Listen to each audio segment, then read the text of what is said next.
On February 24th, 2019, a Twitter user said that he was looking through the instruction booklet for NES Tetris and noticed that the Tetris pieces had names. Orange Ricky, Blue Ricky, Cleveland Z, Rhode Island Z, Hero, Tiwi, and Smash Boy. Incredible stuff. This tweet did some numbers, in spite of the fact that it's completely made up. This is not in the NES Tetris handbook, this is just a pretty good Photoshop. Haha, what a humorous goof. You sure made some people look real foolish on the interwebs. And then in October, it showed up on Jeopardy! The 7 rotatable blocks used in this video game have names like Orange Ricky, Hero, and Smash Boy. Jessica. What? Yes. This stupid tweet has since become a minor legend in the Tetris world. A tale of jest, of deception, and of glory. And yet, is there not truth in the tweet's description of the longest piece? Hero. It certainly feels like you've been saved when it appears after a long hiatus. In NES Tetris, this piece is the most important one of all, and because of that, like an infamous cowboy in the Old West, it has been given many names. And today, I will be making a tier list of all the names of the line piece. First off, let me thank everyone who replied to my post in the Classic Tetris Monthly Discord server for helping me with coming up with a list. This video wouldn't be possible without you all, and I dedicate a stock applause sound effect for you.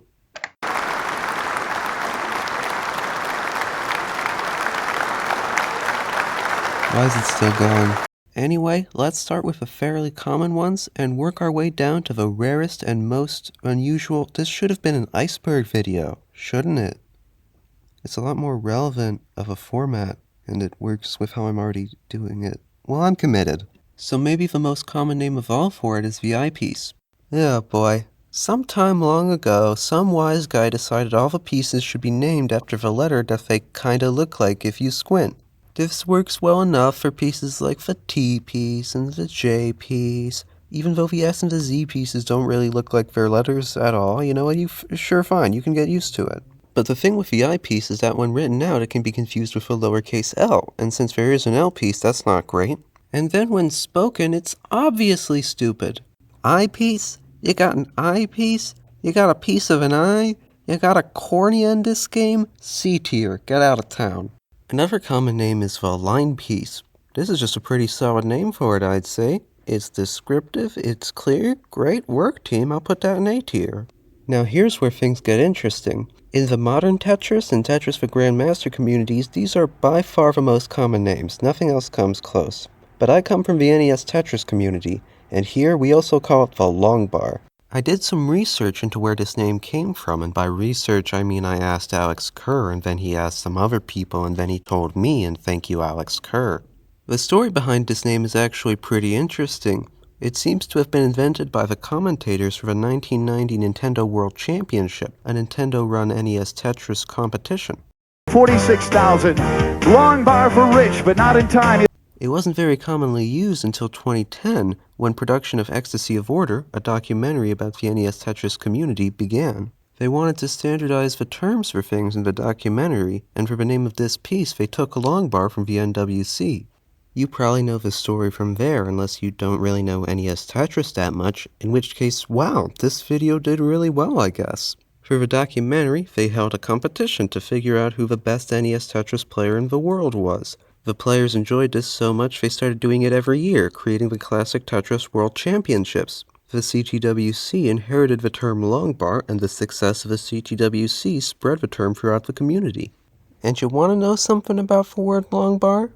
It's a really good name. Line piece is descriptive, but long bar is evocative. It's fun to say, and the history of it gives it so much power. You connect to your Tetris ancestors every time you use it. S tier name. I said it, you heard it here first. If you're talking to someone about Tetris casual, you're pretty likely to hear long piece or straight piece, but nobody really calls it this anymore in tryhard communities. These guys are both just inferior versions of line piece in my opinion, so I'm putting them both in B tier. They're fine. Apparently line piece and long bar had a kid, and now there are real people who call it the line bar. Unsettling how you could just walk past these people and they'd appear perfectly normal. I can only hope they repent and become wiser in the future. D tier. The rest of these names are pretty obscure, so turn off your phone and make sure all baggage is secured safely above you. If you look at early 2000s Tetris forms, they usually used either eyepiece, straight piece, or line piece. There is one notable exception. On the Tetris taxonomy form, a form which ran roughly from 2001 to 2007, they had a section on the Tetris pieces, which included the name of this piece. The piece. An unusual decision. I don't know what to make of this, so I'm gonna put it in F tier and never speak of it again. Hey, it's from the intro. Here's my thoughts on Hero as a name. It's quite interesting, as where many of these names simply attempt to describe the appearance of a piece, this name tells you a bit about the piece's personality. You leave the reading experience with a greater understanding of the piece's identity, how it fits into the game of Tetris as a whole. You learn a bit about what makes it tick, what it hates, and what it loves. I couldn't decide whether to put it in B or C, so I gave it its own tier in between them. Who's gonna stop me? In modern Tetris, the line piece is always this cyan color, so you may occasionally hear the term light blue piece for it. I think this is foolish behavior. Who cares about the piece's color? It's not the 50s anymore. The piece's color doesn't affect gameplay in any way. You learn nothing from that name. D tier. Oh yeah, I haven't mentioned the word tetromino yet. When these shapes are discussed in a math context, the fancy math word for them is calling them tetrominos. Tetra meaning 4, and I bet omino also means something or other. So in math, this piece is probably just going to be called the straight tetromino, or the I tetromino. The Tetris company sometimes modifies this to tetromino, or tetrimino, because then they can trademark it. In practice, this is just one of the names the Tetris company says is the official name, but nobody actually uses it. They do this a lot. They call the playfield the matrix for some reason, and bizarrely also have a word for the frame that surrounds the playfield, the tetrian. Now, the classic Tetris monthly Discord server has about 2 million messages in it.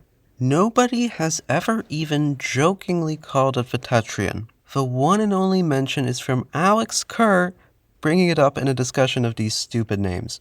Shout out to him once again. I'd have no idea this was a thing if not for him.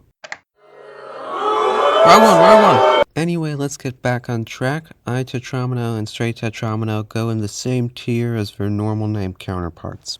Anyway, let's get off track again, because when I asked for names on the classic Tetris monthly Discord server, Maya informed me of some rogue mathematician who, clearly after dabbling in the dark arts, decided it was a good idea to call it the R tetromino. Why? I have no idea. Maybe it's supposed to be short for row? Unclear. All I know is that whoever this guy is, his motives are beyond my comprehension.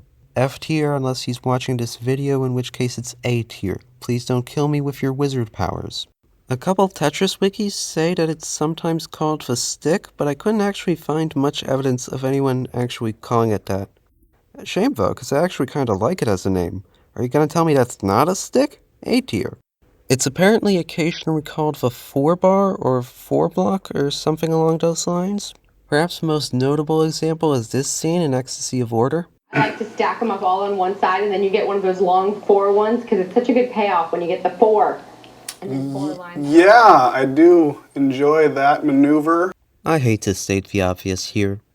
Well, no, it's pretty fun actually. They all have 4 blocks. It's Tetris. 4-block goes in D tier, long 4-1 goes in D tier, 4-bar goes in C tier because at least that has bar going for it. Apparently in the Latin American Tetris community, it's sometimes called palito. I'm gonna be real here. I've been doing some soul searching recently, and I've been seriously examining the issue at hand, and I just don't have an opinion on this. I really don't even know where to put it. And that makes it a solid hero tier. I don't know, do I have to be thinking about other languages in this? I didn't consider that. Long video. Alright, all that's left at this point are words that I don't think anybody has ever actually used. A Tetris wiki tried to convince me that these are all real names. George, we're just gonna call it George now. And let me guess now he's curious. C tier. In a discussion of the worst possible line piece nicknames, quite a few masterpieces were created. The Stretchy Fella. He doesn't strictly stretch, but I'll allow creative liberty. C tier. Upright Citizen. I don't know what this means. Rectangle piece, I mean, fair enough, it is. B tier. O-piece diagonal side view, that's only gonna be 2 root 2 meters long, you fools. F tier, banned. Unbent banana. Well, how do you plan to accomplish that? The skin'll break and it'll get all squished. Checkmate.